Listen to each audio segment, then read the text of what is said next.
Bet on Bears fans, another edition of the Chicago Bears podcast coming your way. Pat the designer, John Jurkovic in the building. Good kid. Packer week is here very fast yet again, and we got to talk about what it's going to take for this team to get a win here in Soldier Field. I think the fact that you're playing at home and Micah Parsons is not in this game is going to bode very well for the Chicago Bears. You remember last game, it was 9 possessions apiece. Yeah. They scored 4 of 9, 4 touchdowns for the Green Bay Packers. The Chicago Bears scored 4 of 9. 2 of those were field goals. Yep.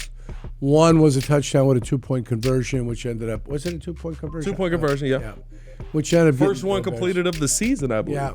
So, I mean, you knew what that first one was like. It was in Green Bay. You fought back in the second half. Yeah. This one's going to be at home without Micah Parsons. So I think it bodes well for the Chicago Bears and what they might want to do to that defense. Definitely makes a big difference not having Micah, Chase, Caleb around. I think it's going to make a difference in this running game. We'll talk about all that and more on today's episode of the Chicago Bears podcast. Hit that like button, subscribe to the page, leave a 5-star review. Y'all know what to do. Today's episode is always brought to you by Underdog. Make picks, win money. How you feeling? Good, kid? You good? I feel great. Yeah. I got no complaints. 10 wins feels a little different, don't 0. it? Well, 10 wins feels nice. 10 against 4 with the final 3 coming up against 3 quality possible playoff opponents. So, yeah, it's nice. I'm walking a little different, talking a little different.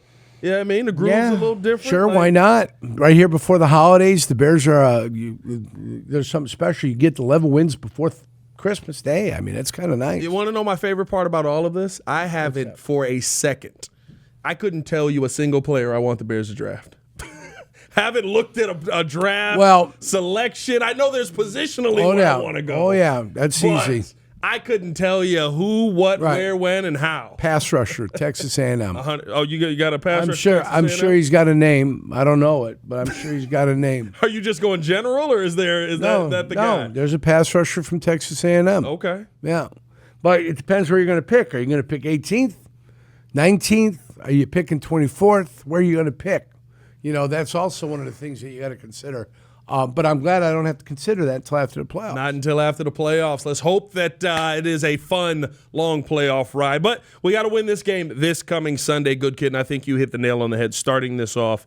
To me, I think that there's a lot that the Bears have advantage-wise coming into this game. I felt that way going into the last game, but because of Micah Parsons, it took a while to get that going, and I think the Bears did exactly what you said last time when we had the Packers on the pod. Run the football even if it doesn't gain you. Wear that defense down. By the third and fourth quarter, that defense looked very, very gassed. I think, in my mind, keep that same game plan with Micah Parsons out of there and hopefully wear him down a little bit earlier in the game. Yeah, I think that's what you're going to have to do. But it's also the threat of Micah coming off the corner is not there anymore. With that threat being gone, even if Lucas Van Ness plays or whatever, I don't think it matters. He's not Micah Parsons. Yeah. So I think that bodes well for the Chicago Bears, and hopefully the Bears can do a little something about slowing down the big plays. You saw it. You saw how they wanted to attack you. That's what you've got to stop. You've got to be smart about when you see it set up in that formation. You've got to be able to recognize it and know you've got to go get the football. What are you seeing that continues to happen on the explosive plays on the defensive side? Because the Packers, of course, took advantage of it for 4 touchdowns.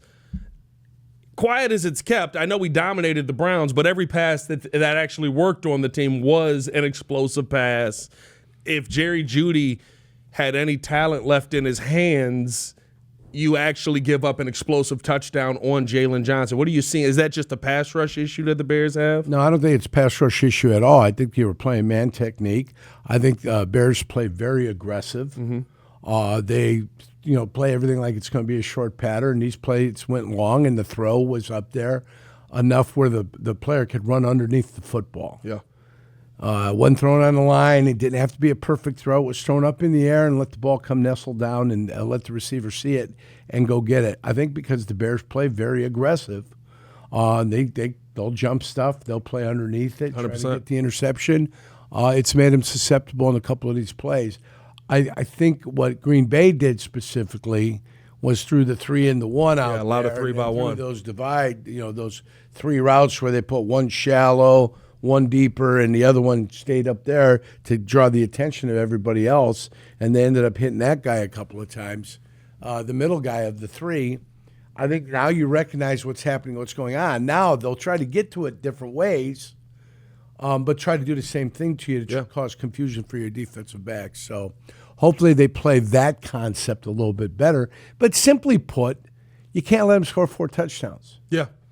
You know, the Bo Melton one is the one that kills them to me. Yeah, you gotta knock that down. 20 points, 2 field goals, 2 touchdowns. You can live with 20 points. Yeah.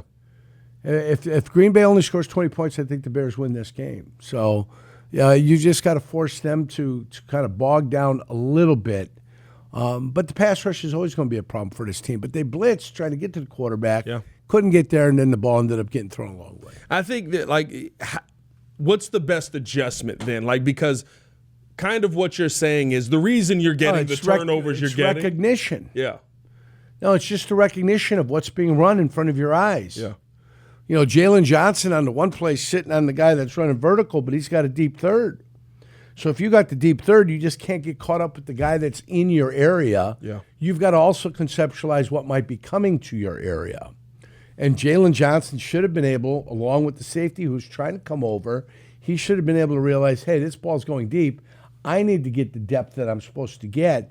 And he could have played the receiver he was on 5 yards deeper. Yeah. And he still could have played this guy while playing the guy that's crossing the field and coming into his zone. So it's just a recognition of what's happening and what's going on. And I think they're going to work on it all week, and I don't think it's going to be a problem for them this week. At that point in the game, is that one where the coach comes over to you and just goes well, there's 1 minute left in the half. Play the deepest route. Why are we playing underneath? They just look at you. They'll look at it because it's got to be a recognition. You don't see it until late. Yeah. If that guy stays vertical, he never bothers Jalen Johnson. But he didn't stay vertical. He started crossing the field. Then he crossed the center of the field. Yeah. And then once he crosses the center of the field, then now he starts to become your concern. And if you don't have enough depth initially, then it's going to be hard for you to recover. Yeah. And if you look, Jalen Johnson was coming up on that play, and with 5 yards more of depth, he could have come underneath that thing and intercepted it. Yeah. So it's just a recognition factor. Opportunities were there. I think the Bears do a better job this week of taking advantage of some of those opportunities. Do you feel like you've seen, as Ben Johnson said, the best football from this Bears since that second half of that Packers game where the Bears are heading into this one? Well, I mean, we've only had one game. The second half of the Packers. The Browns game. Yeah. So there's only been one game. I think the advantage lies with who Micah Parsons is gone. That's the biggest thing. There's no Micah. Rusher in football is not going up against you. No, I mean... and the Bears did a good job of handling Micah, but he disrupts so much. Oh, so the other thing is they were on the road and they played Packers tough. Yeah. Now they're coming home. There's going to be a ton of confidence, and there's going to be the fans cheering on the Bears, and not the Packers. And believe it or not, that has a impact upon your psyche. When you go into on the road and you go into somebody else's building, I mean, you got to be stout, and you got to be on point, and you got to play your most efficient game to be able to come out with a victory. If any of that is waffling, or if any of that is not on point, then you become susceptible to getting beat. Yeah. So the advantage is going to be there for the Bears because the Bears fans are going to be behind the Bears the whole night. It also impacts the officials. There's a lot of things that impacts over the course of the game. So because they're at home, because there's no Micah Parsons, is why the Bears should be favored. Is there a feeling that you get when the fans are behind you? Is there a moment where you lock in a little bit harder? It's not so much. The feeling you get is more when they're cheering against you. Really? And the cheer is up there, and you can feel it. Yeah. That's when you feel it. You anticipate it being with you when you're at home. Mm-hmm. And when they get up to that fever pitch because you're winning games, like if you were Kansas City? No, if you're 6-7, right? If you're 5-8 coming into this game, your fans are getting loud, but you're not a winning team. You know it. The fact that you're 10-4 and you're a winning team, that's the difference. Yeah. That's what makes all the difference in the world. And you're playing good football. People are talking about you. You're walking around the building tall, feeling good about yourself. You go from a 6'3" to a 6'5" a little bit. It's all of it. It just all kind of comprises together, small little pieces of everything that's positive and everything that's good, compiling together to give you that foundation of what you're going to go out there with. So They competed great against them up there. Now they got to fine-tune it, compete great against them down here. Win that game on a Saturday night, take Sunday off and relax, and then set yourself up for a road trip to San Francisco, where you got your ass kicked last year. Yeah. And you want to motivate the guys? Play the game. You got your ass kicked. It was terrible. Yeah, no, 100%. Did a late, Kyle Long was talking about this. He said he used to love the late in the season trip. It almost rejuvenated him. Did you feel that when you got a late in the season to the West Coast trip, playing in the cold, but then it's like, all right, we get to thaw out for a week? So I played in Green Bay. I played in Miami one year, so there was no issues like that. Right, of course, yeah. You know, you just went into miserable trips. I played the 5 years with Green Bay. And late in the year, if you went to a place that was too warm, you'd cramp up and it'd be a problem. Really? So you didn't want to play Miami or Tampa Bay late in the year because you knew you were going to go down there. It's going to be 80 degrees, 78% humidity, and come the third quarter and a half, you're going to be cramping. And they got the stadium set to cook you down in Miami. Oh, trust me. The visitor. Yeah. Oh, God. And that came about in 1990. That's the first year I think Pro Player was out there. It was Joe Robbie Stadium at the time. So that's where we're at. But there wasn't a bias to one side or the other. Both of the teams were getting cooked back then. Oh, was it? They adjusted. Yeah, they adjusted that. They created that in the middle, like 15, 16, 17. They put that up on there. Yeah. And created that where their sideline was out of the sun and the other opposing team's sideline was into the sun. So that wasn't a part of it back then. But going on the road stinks. There's no getting refreshed going on the road. There's no, hey, I'm going to go to a nice restaurant. No, going on the road sucks. Hard to win on the road. It's not easy. This team couldn't win on the road last year. 100%. This year they won on the road. They've got 5 victories on the road. And you're a good team when you win your home games and you split your road games. And right now they're guaranteed to at least split on the road. So, and if they win at home, that's another notch in their belt. I think they go to 6-1 and with a chance to go to 7-1 against Detroit at the end of the year. Yeah. So those are all real. But I think what you're going to get with the physicality of the Bears offense now, the way they play, I think you're going to get a real emphasis on trying to beat the living crap out of the other team. Yes. And I think you're going to do that to San Francisco without Fred Warner and without, was it one of the Watts that's out there? Or is it the other guy? Bosa. One of the Bosas, yeah. Without the other Bosa out there, I think that's what you're going to try to do to them. You try to beat the crap out of them. Yeah. Don't let Kyle Shanahan beat you with his brain. So, but I think the physicality this team shows has been one of the great things that has 100%. kind of blossomed upon this football. It is my concern this week, Jurk, with the outside zone run game because the physical receivers that we've had that have been willing to stick their nose in there and push guys out the way. I mean, Colston Loveland even, he'll be there. You didn't have Rome last week. Right, yeah. I have a feeling you might get Luther this week. I don't know if you will 100%. But even Luther doesn't play on every running play. So you still got DJ Moore who's willing to stick his nose in there. You still got 14. Oz is still willing to do that. And you got your 3 tight ends when they play in that 31 package. 13 package. What'd you think of that? And they do all the blocking. What'd you think of that Colston Loveland block one Parsons there? Was that nice. Is that good technique there? He caught him on a surprise. Yeah. I don't think Garrett kind of thought about that early in the game. Said Parsons, Garrett. But I'm sorry. that's all you have to do one time is pop a guy. Yeah. And now he knows you're out there, so now he's got to pay attention to you. And then that ends up slowing him down just a little bit. Just a little bit. He still got a sack and a half, listen, but it was... Mason Graham ended up getting popped on that trap. Yeah. I tell everybody, I play D-tackle. You break through the line of scrimmage and nobody's touched you, you better start looking left and right. Because they are coming to get you. And he got. Yeah. And that's the way it works on the defensive line. You think you're going to break through free and you think nothing's going to happen? You're wrong. Was there a moment for you where you saw the quarterback there and you're just like, I know it's coming. I got trapped there. You know when you learn about the trap is when you get trapped. Yeah. When you get waylaid, and you're like, okay, I got to remember that feeling and know that I can't let that happen again. So that's how you learn when it happens to you. Aha, there it is. That's what we call the trap. And then the wham. First time they run the wham on you, fullback, 4-man side. You've got to alert yourself to the wham. Then you got to play the wham heavy. I'm let go. They're not going to block me. I know I've got to charge at the guy. So Sam Gash and Lorenzo Neal, 2 guys that ran the wham very well. And then they developed the tight end wham. So you had to count. That's what you're seeing more of you had now. to count again. Yeah. So they'd start out, you'd be a three-man side. Right. Tight end be on this side, brown eye, so it's a weak eye. Now all of a sudden this guy goes into motion. And then you go, oh, I count you forget to count because you're in a stance, you're down line of scrimmage. Yeah.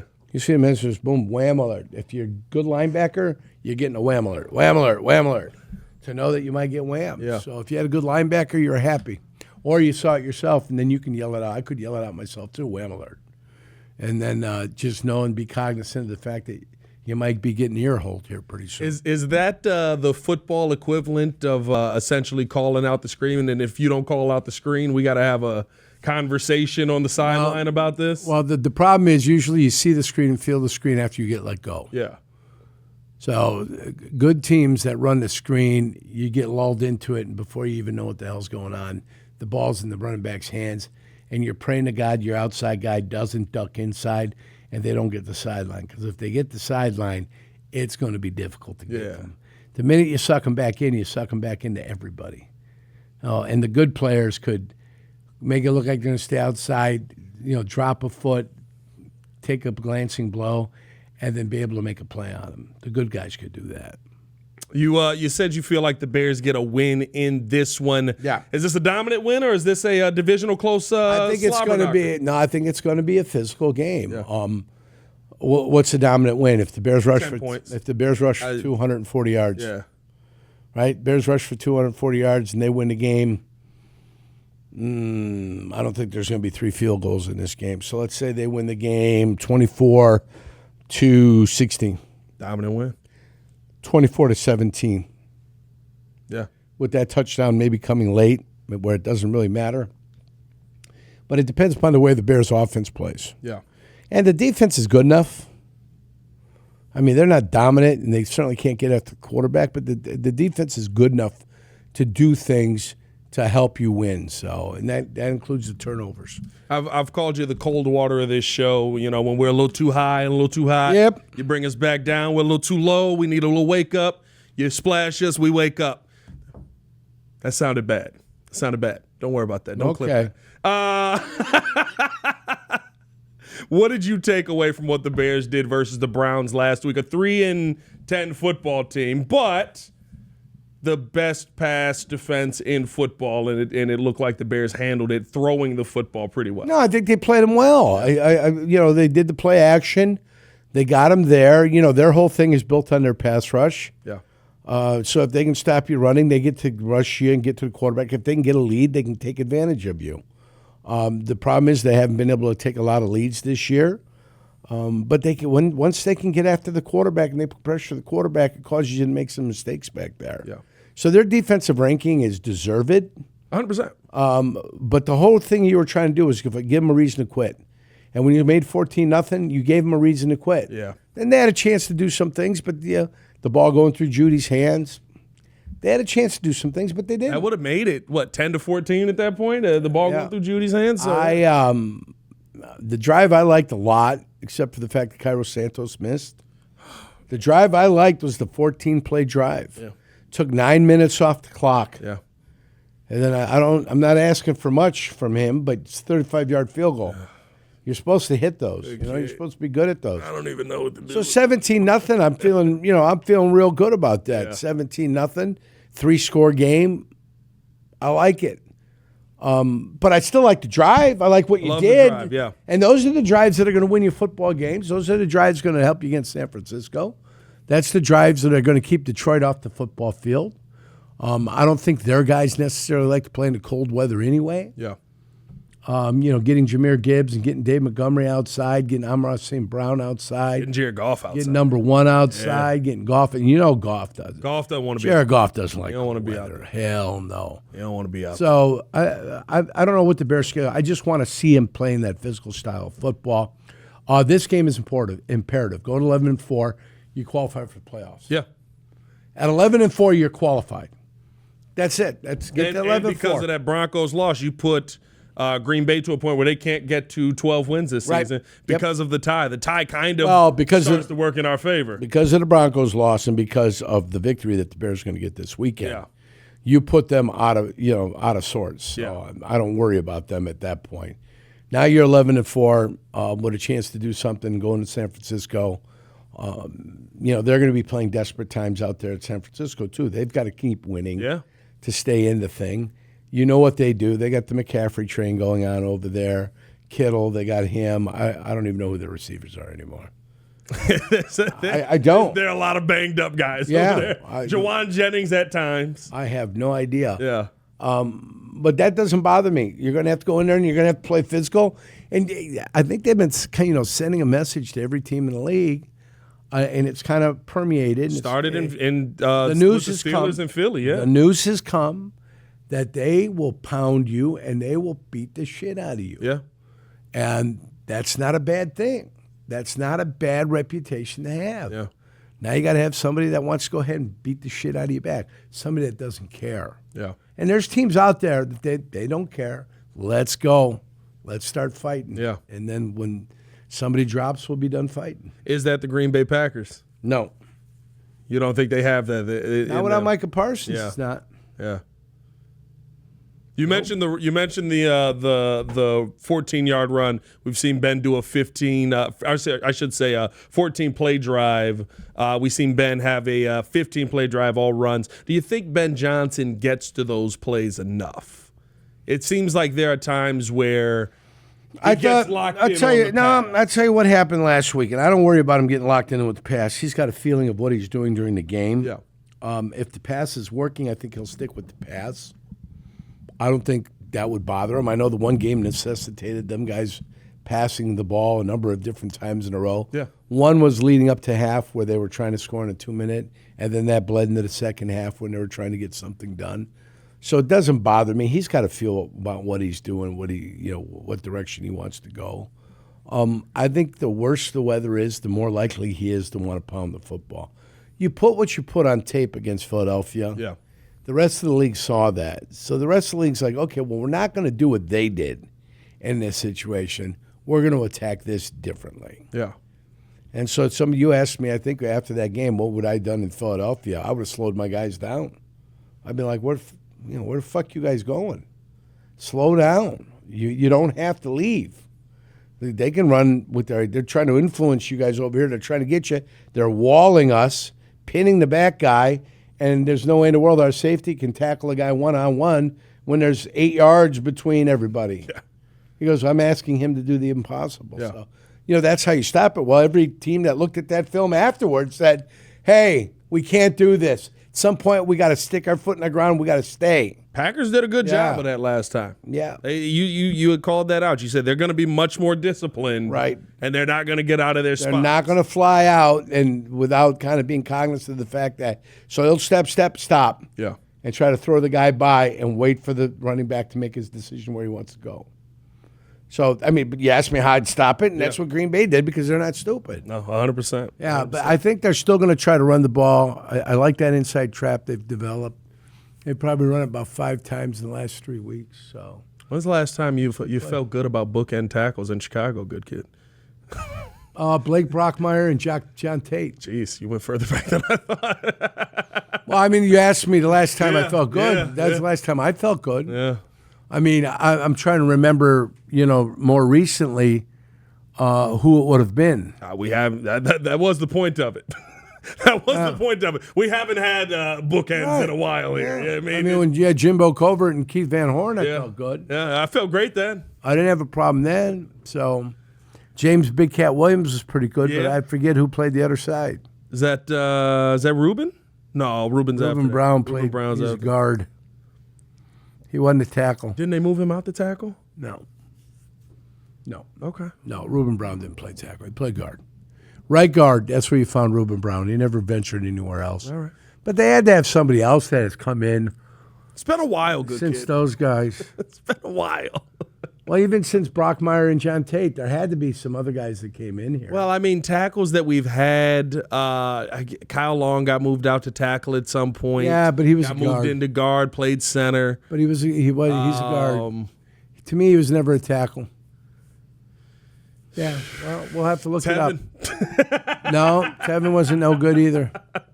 And we saw him last week. I don't mind drafting tackles and moving them into guard. That doesn't bother me at all. No, 100%. You've said that that a ton, and we see that work all the time in the NFL. You draft tackle every single year, and if I don't like it, I move them to guard. Find me a tackle that could snap the ball, too. That wouldn't be bad. Let's get to our underdog play here, good kid. We've got a DJ Moore anytime touchdown from Courtney Cronin. What are you feeling this week, good kid? We got Caleb Williams passing yards. We got Swifty. Swift rushing yards. You like a Swift rushing yards? 52 and a half on Swift rushing yards. What's Kyle Monangai? Oh, you a Monangai? I'm a big Monangai. Well, I don't know. I'm just asking. What's his yardage? 41 and a half rush yards for Kyle Monangai I'll this week. take the Swift plus the 52. Okay. Over 52 yards. Swift higher than 52 and a half yards on that one, good kid. If you went Monangai plus 41, I don't think you'd be wrong either. I think there's going to be a lot of running in this game. So I would say you're right on both of those. Hopefully the Bears team establishes the run. Download the app today. Sign up with the promo code CBP to score $75 in bonus entries when you play your first $5. Promo code CBP. Underdog, make picks, win money. EOQ, the disclaimer. Must be 18 years or older, 19 or older in Alabama and Nebraska, 19 or older in Colorado for some games, 21 or over in Arizona, Massachusetts, and Virginia, and present in a state where Underdog Fantasy operates. Terms apply. See assets.underdogfantasy.com/web/play and get terms _DFS_.html for details. Offer not valid in Maryland, Michigan, New Jersey, New York, Ohio, and Pennsylvania. Concerned with your play? Call 1-800-GAMBLER or visit www.ncpgambling.org. In New York, call the 24/7 Hope line at 1-877-8-HOPE-NY or text HOPE-NY 467-369. Your roof's got more layers than a conspiracy podcast. Is that a sandwich wrapper? Ah, yes. Vintage 1988. It really builds character. Avondale Roofing. Inspect smarter, dig deeper, and get to the core of your roof's health.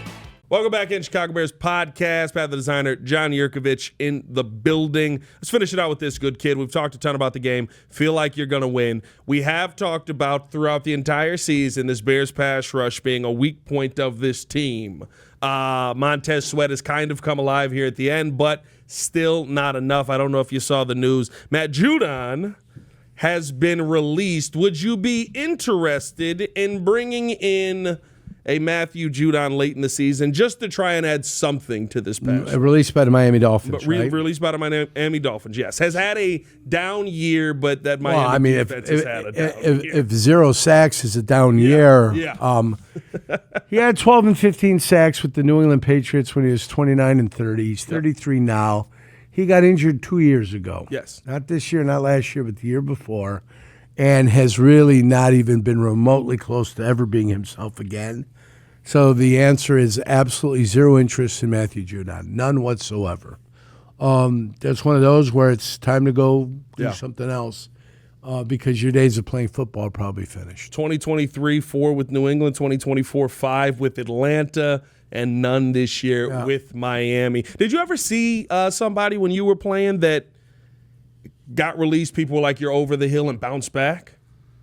Because that would be the hope, right, if you're signing Matthew Judon, that you can get a bounce back. You don't have to be the 15-sack guy, but maybe you can give us 3 or 4. Well, but not in a scenario where he got hurt, 2.5 years ago. Yeah. Not in that scenario where you haven't been able to replicate anything you've done. Yeah. If you don't get the opportunity to do it, that's a problem. But he's had the opportunity 100%, to do it. Yeah. So because you've had the opportunity and you can't do it, and you're coming off that injury and you've never recovered for it, no, it's just one of those that you look at that and you look at some film, and if you juice is not worth the squeeze here. Yeah. So. Better to try and develop some of the young guys. Austin Booker. No, just better to play the guys that you have. Yeah. I mean, he would have to be really above and beyond the guys that you have to even consider it. And at this point, it is kind of you're a name. Yeah, Austin Booker has played better. I mean, Javon Dexter has played better. You're seeing growth there. So I would agree. I bring the question up because of the pass rush, but no, I had to take a look at it today to see exactly what was happening with him and what wasn't happening with him. He had the 2-year run in New England, and the injury, never recovered from it. He's been trying to play, and he's had some sacks, but 4 sacks. Javon Dexter's got 5. Yeah, 5.5, I think. No, he's got 5. Just 5? I looked it up today. And I think 5. You're also living in this world where you're not hurt if somebody else signs them. Yeah, I mean, you're like, okay, you signed Matt. Oh, I don't think anybody's hurt. Yeah. No. Like, you're not sitting there concerned, oh, we missed out on Matt Judon. Yeah. Ryan Poles was trying to get him 2 years ago. Matthew Judon might have saved him from himself. Yeah, thank heavens. Thank heavens. Yeah, but I don't want him. Hey, man, we appreciate y'all for tuning in and showing love. As always, hit that like button, subscribe to the page, leave a 5-star review. Y'all know what to do. For the good kid, John Jurkovic, is your boy, Pat the Designer. Back at it again. Y'all stay safe out there, Chicago. Bed down. One love. Peace.